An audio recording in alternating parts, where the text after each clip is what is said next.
When I was in high school, I loved mathematics and I wanted to do something with mathematics when I went to college. And when I met with my female guidance counselor, she tried to encourage me not to do something in math, but perhaps do something in language arts and history because I had higher scores in those areas. And I said, no, I don't want to do those. I really love math. So I developed a program that gives students the opportunity to explore science, technology, engineering, and math and become aware of the career opportunities and the importance and power of those concepts. We have a country that is dependent upon innovation, and we need the next generation of scientists and engineers to be ready to take the jobs of the future.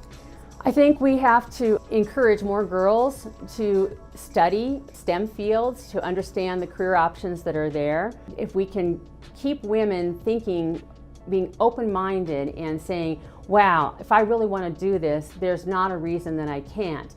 I always try to tell students, if you can do something that you love, you will never have to work a day in your life, because every day you go to work, you're doing something that's fun and exciting and different and making an impact on society, whatever that happens to be. To learn by doing changes things, because it becomes personal. You internalize it, you struggle with it. If we can teach students that it's okay to struggle and fail and try again and eventually succeed, I'd love to see a system, a world where that's the message that we're sending to young folks.